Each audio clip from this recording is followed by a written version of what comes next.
Good morning, ladies and gentlemen, or depending on what time you are watching this, good afternoon, good evening, or good night.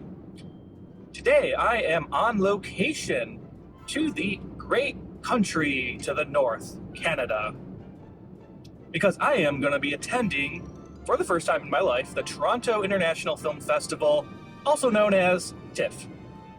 This is something that I've been trying to do for a while, ever since I've been back in the Buffalo area. Trying to go to TIFF, go to Toronto, and attend a screening. And it just never really happened over the last couple of years. And then I was planning it this year, and then the movie that I had planned to go see, tickets sold out pretty much like right away. So I was like, well, okay, I guess not. It's not going to happen. And then I checked throughout the week, and then a seat became available, and I said, all right, let's do it. So here we are. I am on my way. So currently it is 11:35 a.m. and I'm actually going to a Midnight Madness showing, so that actually won't be starting until 11:59 p.m. So I got a little bit over 12 hours to get there and hang out and relax. I am going to be spending the night in the Toronto area. I got myself a hotel roughly 20-25 minutes away from where the movie theater or where the theater is. So that's the first thing I'm going to do is actually I'm going to get to the hotel, check in, relax for a bit, and then I'm going to head over to the downtown Toronto area where TIFF is happening. And then once I get there, I'm just going to kind of spend the rest of the day there, the rest of the night there until the screening. And then I'll head back to the hotel, whatever time in the morning, crash for a bit, and then head home tomorrow. Well, I have some other things planned besides just going to see the movie.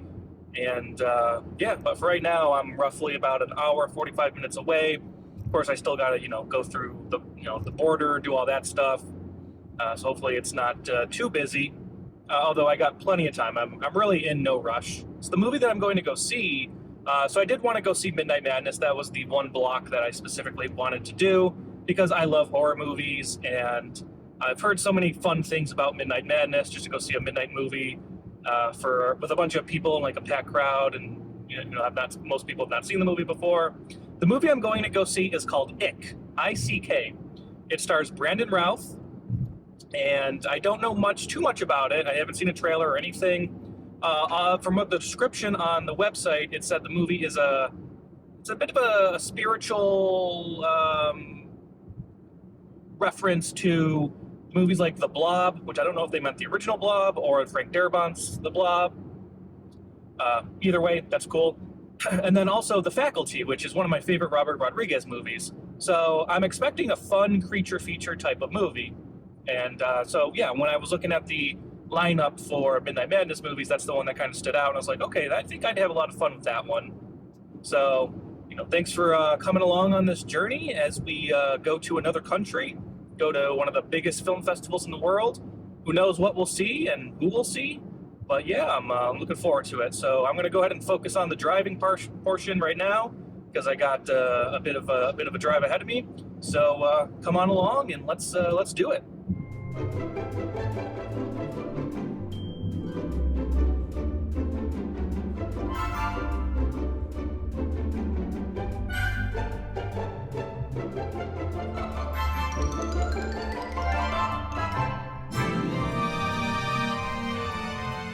All right, so I just pulled up to the border, got my passport out.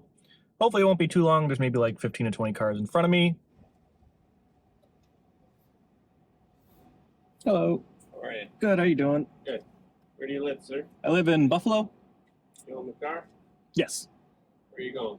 Toronto. I'm going to the Toronto Film Festival. That wasn't too bad.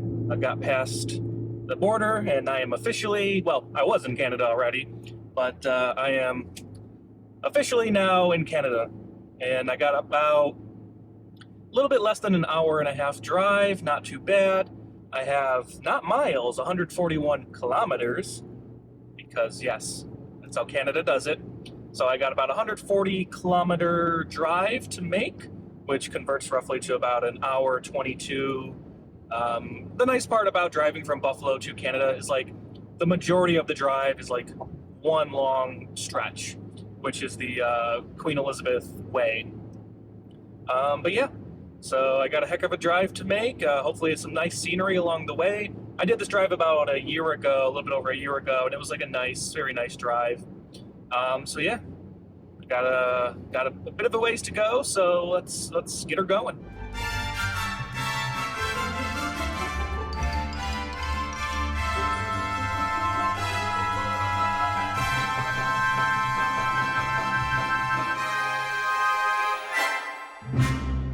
And I think to the right where that says IMAX, that was where I came last year to watch Oppenheimer in 70 millimeter. So if you look off to the right, you'll see the Cineplex here. This is the movie theater that I went to a little bit over a year ago to see Oppenheimer. All right, we are here. Not too bad of a drive. Pretty smooth, a little bit of rain, not too bad. All right, check-in technically starts at 2. It's 1:34, so I'm a little early, but hopefully they'll let me check in. All right, so they let me check in a little bit early, which is great. Pretty standard room. As you can see, it's just single bed, but I'm not going to be here that long. Couch, TV, perfect. I just noticed a little golf course across the street, so that's kind of cool. People that want to go golfing, but yeah. So the plan is to head out in the next couple hours. And once I head out, that's it. I won't be back until probably 2, 3 in the morning, to which I'll come and crash here for a little bit, wake up, and then head back home in the early morning because I don't want to. I want to get back around maybe like 12:30 at the latest. I got some stuff going on, aka got some football to watch. But yeah, I'm just gonna hang out for the next couple hours, probably watch some college football, and then yeah, got a couple places to stop. And hopefully it's not too crazy as far as traffic. The weather's been holding up pretty decently. You can see there's some dark-ish clouds. It rained a little bit on the ride over, but so far it's been holding up. It's definitely got that fall atmosphere, which will be a perfect setting for a midnight horror movie. But yeah, right now I'm just gonna crash, probably take a shower. So next time you see me, I'll be on my way over. It's currently 4:15. We still got almost 8 hours until the midnight movie. Right now I'm on my way to a local video store here in Toronto called Eyesör Cinema. I've never been there before. I first heard about this place from a film festival I submitted to, and this is where they did the screening at. And fortunately I was not accepted at that festival, but I was able to find this video store from that, and I remember looking it up and be like, oh, this is really cool. It's very old school. I think it's got like VHS, DVDs. I think you can find a lot of like obscure stuff there, which I'm into that kind of stuff, especially like VHS. See if I can find something good there. But it looks like an interesting place. So I figured since I got time and I'm in the area, I might as well check it out. So I'll be there in about 24 minutes. I am 15 kilometers away, which is like, I don't know, what's that, like 10 miles or something?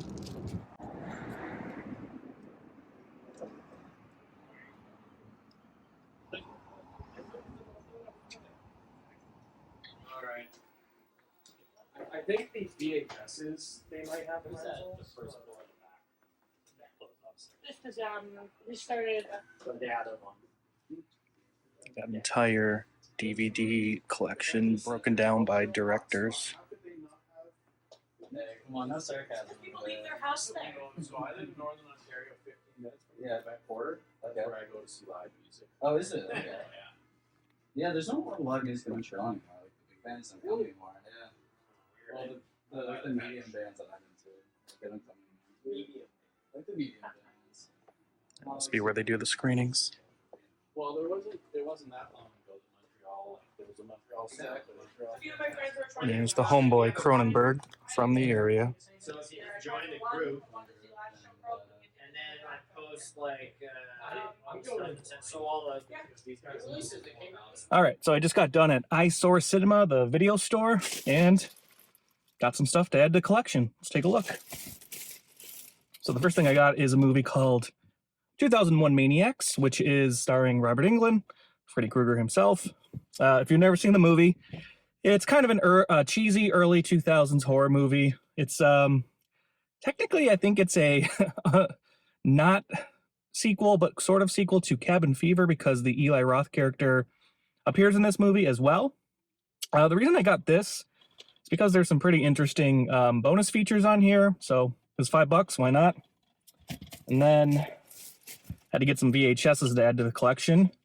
Jaws 2, I love this cover art. It was only $5, why not?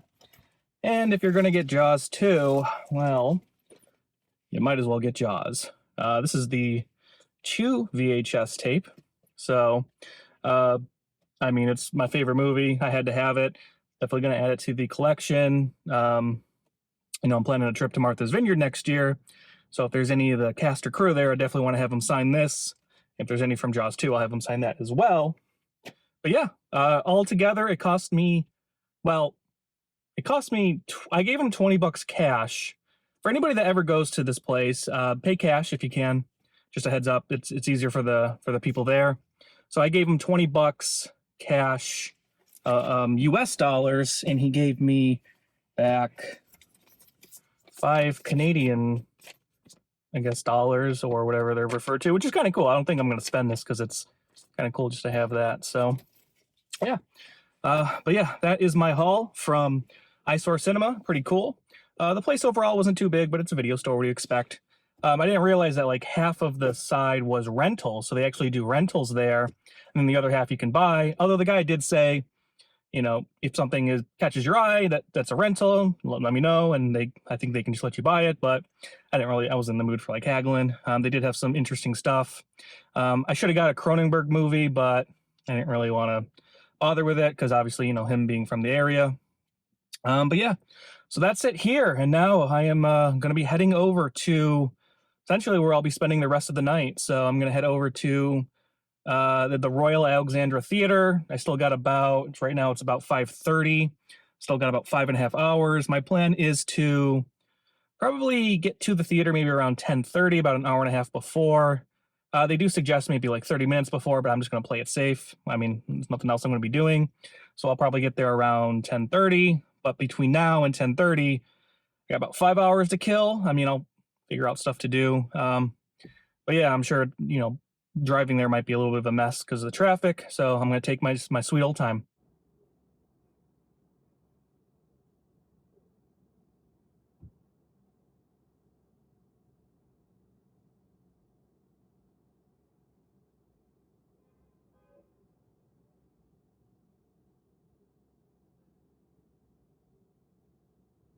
No.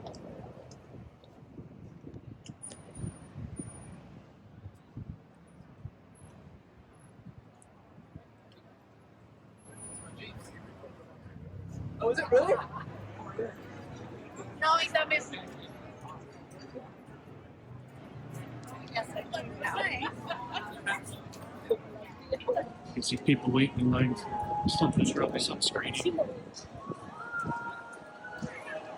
This is actually the street that the theater's on. Just make a left right here.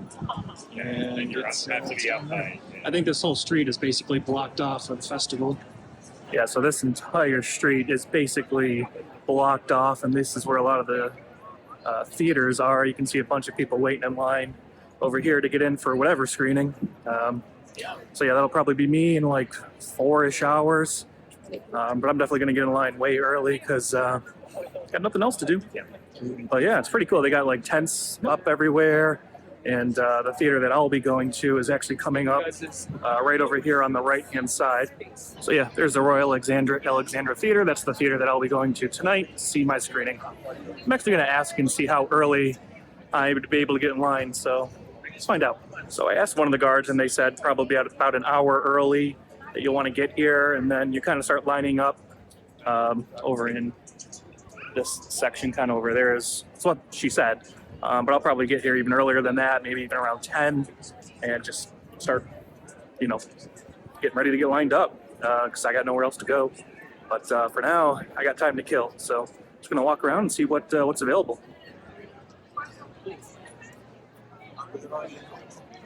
Thank you. You're welcome. Free chocolate.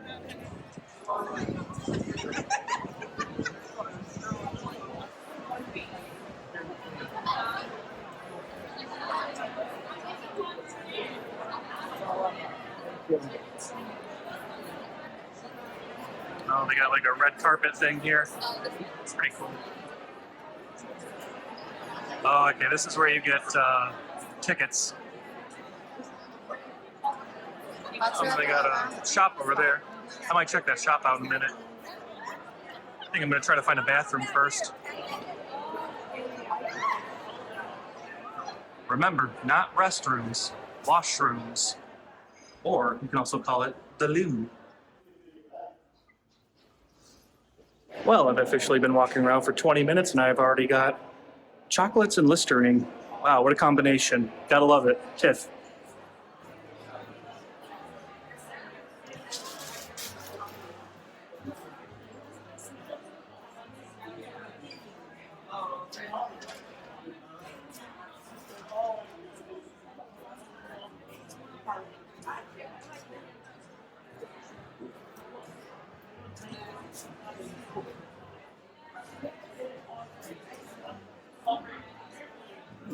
Vampire Cinema.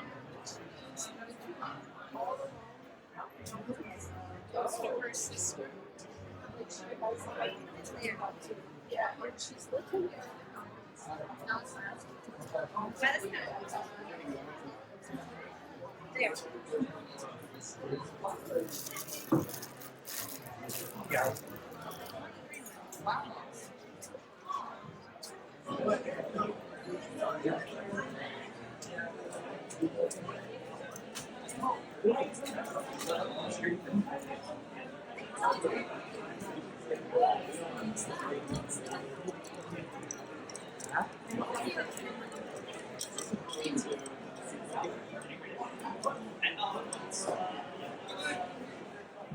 I don't use notebooks. I don't see the point of notebooks.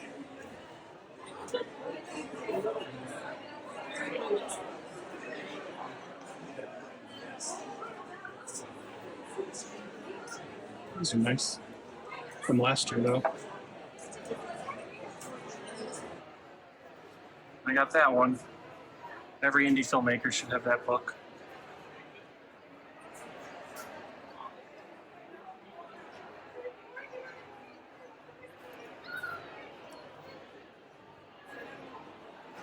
I think people are waiting for people to potentially walk the red carpet behind me. I think this is where the celebrities walk the red carpet. This is what I'm assuming. It's right next to the gift shop over there. I might hang out for a bit just to see if anybody comes, but I won't stay for that long. I decided not to stick around just for right now. I'll probably come back and check it out again. I just wanted to go put my stuff in my car that I just bought, which I'll show in a minute. But pro tip, if anybody is coming to TIFF and you're walking around Toronto and you need a place to use the bathroom, go to the TIFF, I think it's called the Light Box. Yeah, go to the Light Box. You go to the second floor and they got washrooms up there just in case if you need it. So yeah, just keep that in mind if you are attending and you're like, man, I need to use a bathroom. I don't want to have to go into a restaurant or coffee shop and pay money. Just go to the TIFF Light Box. It's on the corner of King and John, so King Street and John Street. You can find it right there. They also got a lot of cool stuff in there. They got like the shop, which I bought some cool little stuff in here. And this is kind of like the epicenter of the festival. It seems like, they also had the red carpet in there and there was some other cool stuff you could do. So, if you got time to kill, definitely check out the TIFF Light Box. It seems like that's got a lot of cool stuff going on. But for right now, I'm just gonna head back to my car, put my stuff away, maybe sit down for a minute and just chill. That is some funky architecture, man. Look at how slanted that thing is. That is weird. Yeah, Toronto does have some funky architecture. It's pretty cool.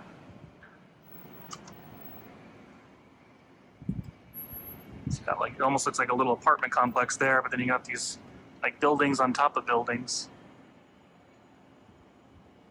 And again, that's that slanted building. Crazy. That is actually called Cinema Tower. I wonder if there's actual cinema in there. Movies. Doesn't really look like a cinema. It just looks like a regular old building. All right, so just got back in the car and yeah, so show you what I bought at the store. Came out to roughly $30 Canadian, $22 US. First thing I got is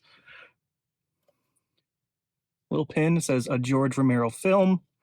So it's pretty cool. I like to collect pins. Something I started doing recently. And I I got a TIFF pen. I do also like to collect pens as well, so got a cool little TIFF pen. And then the last thing I did was I wanted to get something else that said TIFF on it, so I got the keychain, little reel, pretty cool. It says TIFF. So all in all, it came out to about $22 US. But I like the George Romero pin. When I was cashing out, the cashier saw my shirt, which is a zombie movie. She's like, "Oh, I see a theme going on here." I'm like, "Yeah, of course." So, and of course, going to see a horror movie tonight. You know, being in Toronto, I can't help but think of all the infamous movies and even TV shows that have been filmed in this city.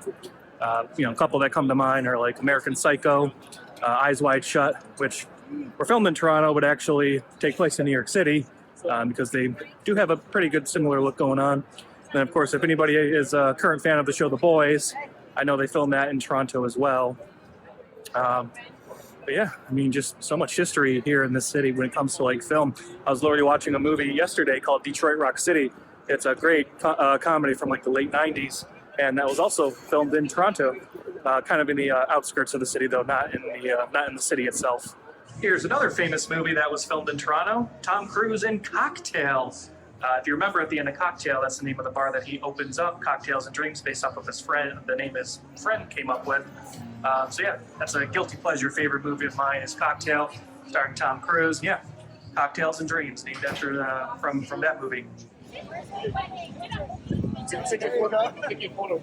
You want me to take your photo? Thanks.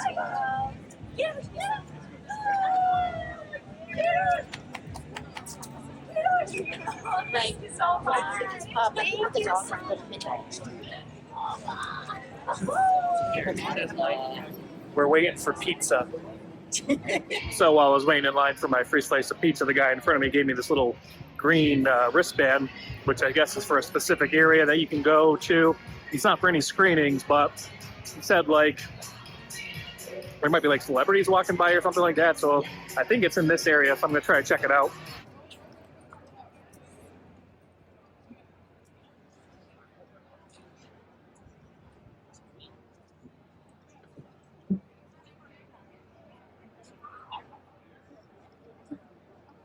Where covers it?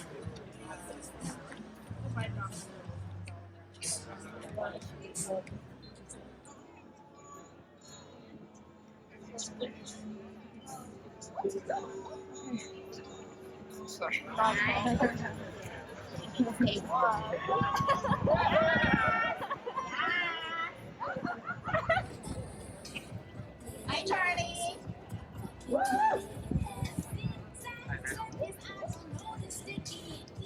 Hi, Charlie. Looking good. Charlie, we got photos with you. Can we get a photo? Can we get photos?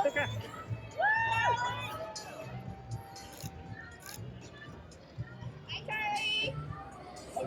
How's it going? How's it going?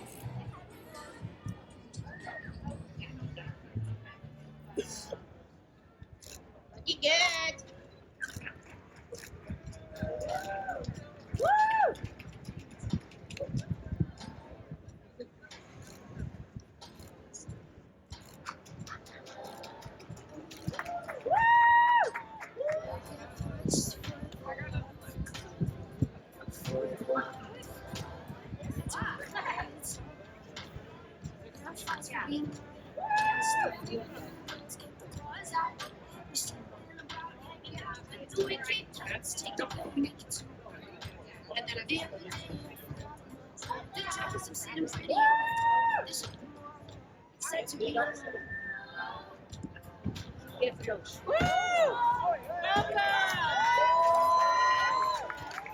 Julianne,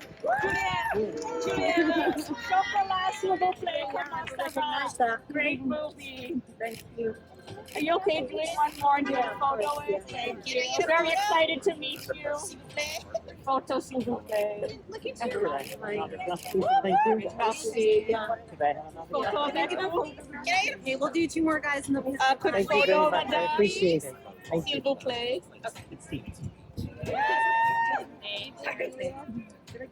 I would love a photo, please. I really love chocolate.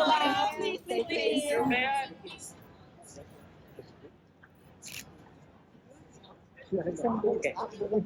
Yes. Welcome! Right in the naked!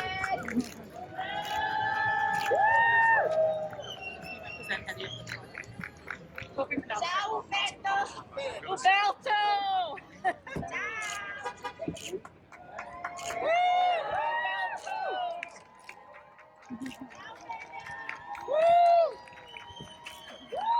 All right, so it is currently 10:22, and I'm just killing some time. I just got something to eat, and I'm hanging out in the TIFF Lightbox building. Now I'm on the second floor.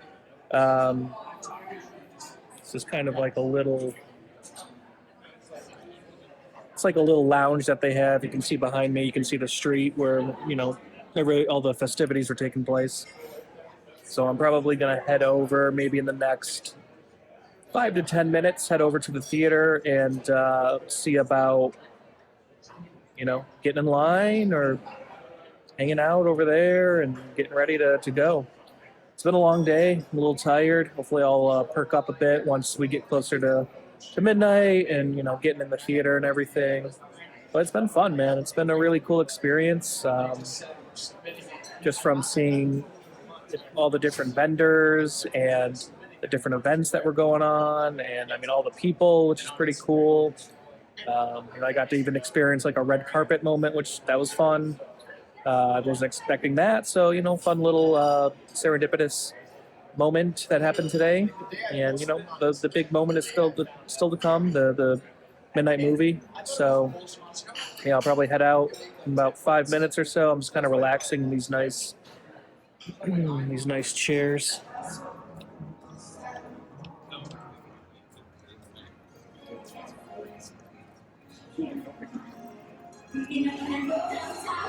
So it is a little bit shy of 11 p.m. and I decided to get in line. And right now there's only like a handful of people in line. I'm second in line, so I got here nice and early. I probably didn't have to, but what the heck, I was tired of sitting around and I might as well just get in line and get ready. So hopefully they'll probably let us in about 35, 40 minutes, not too bad. The guy that's organizing everything seems very enthusiastic, so that's cool. He said I got a good seat. I'm in this like second row orchestra, so I'm like second row to the stage.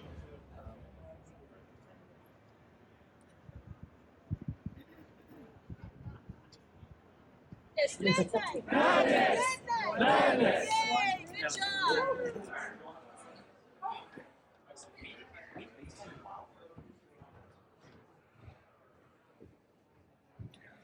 Yay! Good job. It's got some issues. And then Sam Matthews.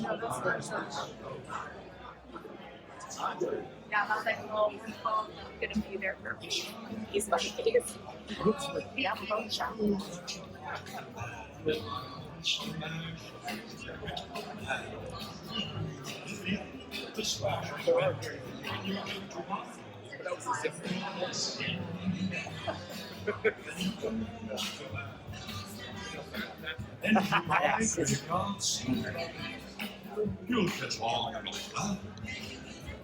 This is how close I am to sitting at the stage. I'm in the second row, and it's a little bit before midnight. And as you can see, there's the balcony up there. It's a pretty cool theater. Yeah, I'm like right up there, right nice and close. So I got my popcorn and my drink, and I'm ready to go. Bring him out right now, please. A huge, enormous Midnight Madness welcome to the king of maximalism, Joseph Todd! All right, what is ick, right? Because you've seen one image, a poster, and that's it. That means you guys are the most adventurous people in the world, and you're great in bed. So, look, I'll tell you, you're gonna watch the movie. I'll let the movie speak for itself. It's it's a. What I was thinking about was when I was a kid in the 80s, and they had those movies from 1982, 1983, 1984, you know, and it was just this long list of beautiful Amblin movies and other genres and stuff like that. And that magic of movies, I was thinking, you know what, I haven't seen that in a while, you know? And I haven't seen that in the modern day.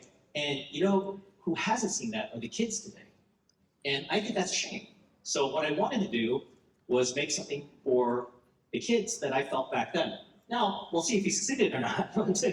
But that's where we are. Now, that's about as much as I'll tell you before we show the movie. One thing you should know is, not only has nobody seen this film, Peter has seen a 25% version of this. He's a crazy man. Like, that's insane. Like, It was the whole duration of the movie. It's not like you showed me the first 25 minutes. with no monster. Okay, so here's the deal. I just finished the movie yesterday morning.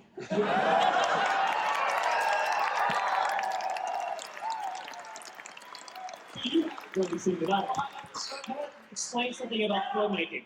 So you work on the sound and all that, right? They all work on that. They look at the rough cut of the movie. The visual effects are like done on another thing in another facility. And then because I was getting on a plane, we had to send the sound and the visuals to Canada, okay? And then here in Canada, they put it together, okay?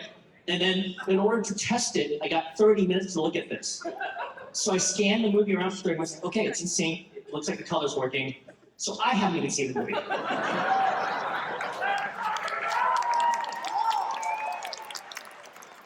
So let's watch a movie.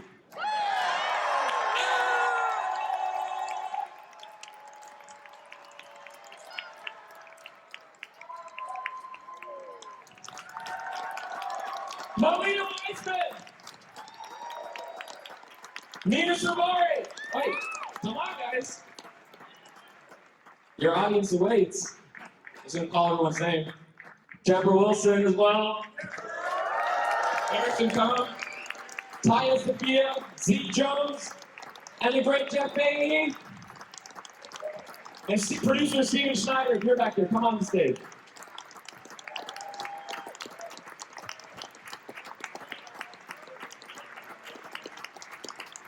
We're missing anyone? Brandon, where's Brandon? Yeah. Well, we'll start things off. Here we go. Let's give him an applause.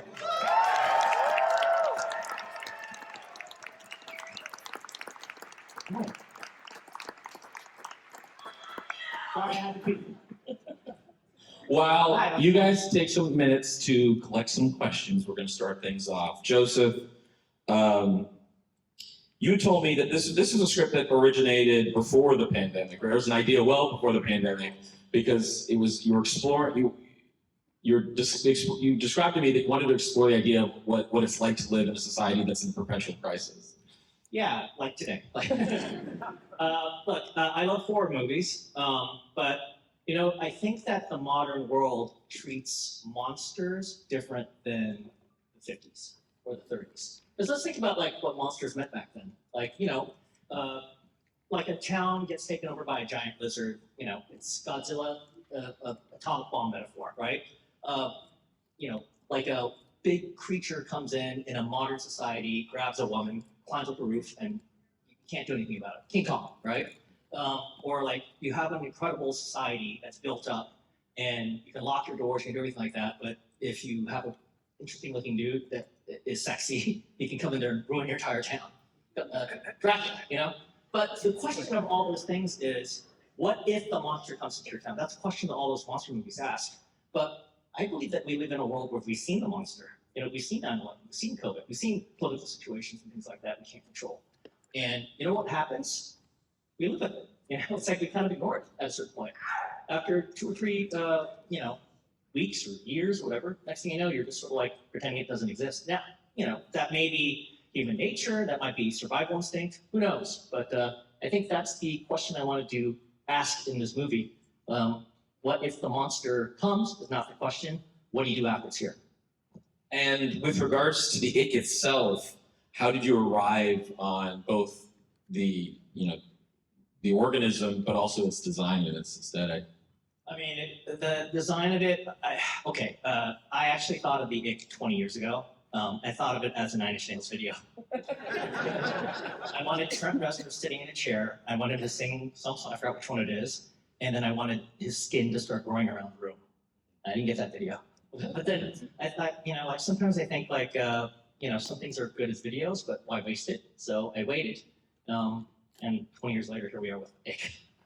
This movie is so aggressively paced, and every shot is an outrageous setup. I just want to hear from the cast. What is it like to work on a Joseph Kahn film set? Because it feels like it's never just shot, reverse shot. The camera is in a different place, different setup at all times. There's always incredible choreography that is occurring between camera and actor. I'd love to learn from the cast what their experience was like on this film. I've never worked with a director like Joseph. It was the coolest, most fun experience I've ever had. He knows exactly what he wants, and he's so visually awesome. And we got to see some of it while we were shooting, kind of be sort of rough cut, edited together, and that's just such an awesome experience. It was so much fun. Also, it looks amazing. Just like when we run over, we'd always run back to see the fresh footage, and it looks so great already. And yeah, I mean, Joseph was just so thoughtful through the whole process with every single shot and angle. So it's just very easy to go in there and take risks, but also dial it down. You guys. Listen, I'm glad it was easy. It's gonna be hard though too, because it's a breakneck speed, as you can tell by the movie. And Joseph mostly has everything planned, but he comes up with a couple, awesome ideas on the spot, which we have to do sometimes. But you have to be, it's a different kind of organism to be involved in a way, because sometimes you're not performing a whole scene or a whole line in one setup. Say a line this way and the reaction's this way, or I do half of the line this way and then I turn and do this way. And that was very challenging at first, because I've done stop and start kind of shooting before, but this was on a different level, and I had to kind of train that muscle and trust Joseph that we were going to keep going until we got the take that was the right one. And after a few days, we kind of both, I felt like we knew. We were pretty close on which one was the right one, and we could stop. But it was a very cool experience. I would absolutely look forward to doing it again, but unique and unlike any other experience. You have a really memorable scene with Melina in the car where you're upside down, by the way. How long were you upside down? Yeah, too much. But 10 seconds is too much. That scene almost feels like a microcosm for the movie, because it's ping-ponging between the emotions that the characters are conveying in that moment, but it's also a VFX set piece. And so what was it like shooting that sequence where all these elements are happening and Joseph just keeping it all together? Yeah, well, Melina and I had to try to keep trying to understand exactly what was going to actually be on screen and keep the pace, but also there's the tension, but also we're having this big conversation. So it was a little bit challenging at first, but then it was fun because we were just having a comedic conversation-ish and heartfelt, also with the ick growing outside and impending doom not far away. So it was a cool, fun scene to shoot when I was turned the right side up. Deborah, I love your sequence of the film. I think it's one of my favorite gags and a great parody, I think, of moments in these types of disaster films where the small-town character has made the big discovery that you would think would probably be a day one discovery. Could you describe your experience shooting that sequence, and which again is so okay. There's so much going on. You're yelling at this crowd of actors and these characters. Love to hear about what your experience was that day. The interesting thing is it's always important to have that voice of reason, and to have that voice of reason not listened to, because if you pay attention to the film, and what makes Joseph Kahn's direction so brilliant is after a while, you realize that the ick is the backdrop and the ignorance of people really comes to the forefront of how do we get over this so that we can have what we want in life, which is a big social and political statement.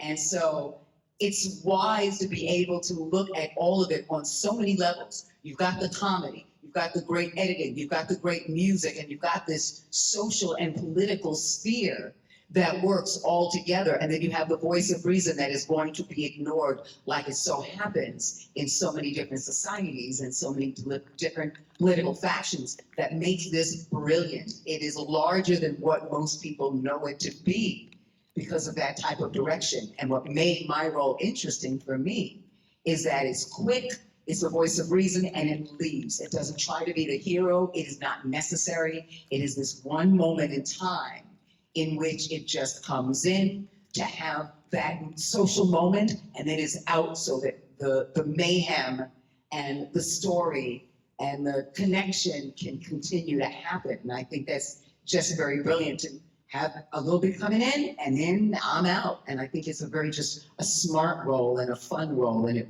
was an impactful moment for me to be able to go, yeah, I have to do this. I want to do this. I need to do this. I mean, it feels like, yeah, that's a wonderful answer. Thank you. Well, I'll tell you, it did in a number of ways. One was that when we made The Lawnmower Man, Pierce and I,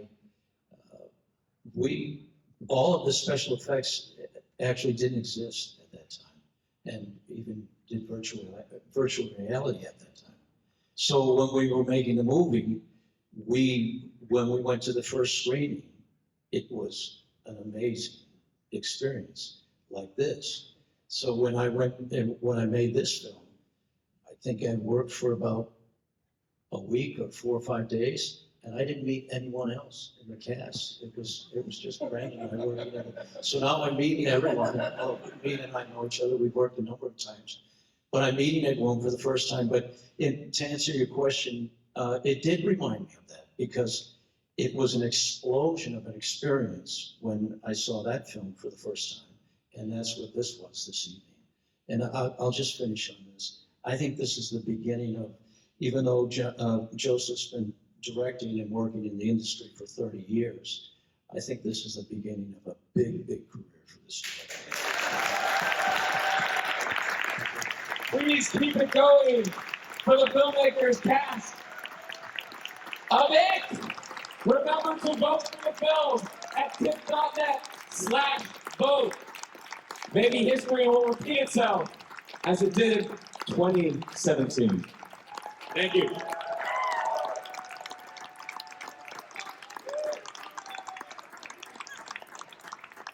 All right, I just got out of the Midnight Madness screening of Ick, and to give a quick review, if I'm just being completely honest, I didn't care for it. Kind of from the beginning, something felt a little off for me. The film is very fast paced. It's very quick editing. It's very sharp. A lot of like quick rack focuses and things like that. I mean, very stylish. The director definitely has a very unique style, which I remember from watching Detention. But I didn't care for it. Talking about Ick for tonight. The creature was kind of just a CGI gobbly glue mess. If that's what I should call it. But I don't know. It has some interesting aspects, and there's definitely some likable characters. I liked these two side characters that were the high school students. But I don't know, just ultimately a little let down for my first Midnight Madness at TIFF. But it was cool just to see the cast. A lot of the cast was here. It was a packed theater, so it was a fun atmosphere for sure. People were definitely into it and laughing. So, I mean, it always makes it more fun when you're in a fun environment like that. But at a certain point, I don't know. I found myself just not laughing along anymore, and was, I don't know, just ready for the movie to kind of wrap up. The movie also it's only like a 90-minute movie. It went by very fast. I don't know, I just felt like there's some parts that were a little rushed. I don't know that, I don't think this is the final edit. The director even said beforehand that the sound was literally not even done until like yesterday, or they had to get the sound done today or something like that. Because there's definitely parts of like the dialogue was hard to hear, especially in the beginning. And I heard other people saying the same thing as we were leaving the theater, that for like the first 20 minutes they couldn't really hear. And it was the same with me. I was like, I can't really hear what they're saying. The mix was kind of off. You know, that could have been playing into a factor as to I just couldn't understand what was going on at times. Even then, it just still, yeah, it just didn't quite work for me. So, but ultimately, still had a great time coming here to TIFF. Be able to experience all this was really cool. I definitely would come back. I mean, I definitely would do another Midnight Madness. I think that's kind of my forte. That's kind of my group of people there, you know, the horror fans, just getting together at midnight and watching something fun. So I definitely would come back and do this again. Thank you everybody for following along with me. I'm going to head back to the hotel, get a little bit of sleep, wake up, and then head back home. I do have some other trips planned coming up for some other things. So, you know, if you enjoyed this, I'll try to do some more stuff. Some different things, but also similar, some other film festivals, some that I'll actually have projects of my own in, which will be cool to kind of journey that, or, you know, show that journey as well. Yeah, I'm going to get back and try to get a little bit of sleep. So thank you again. All right. See you, chump.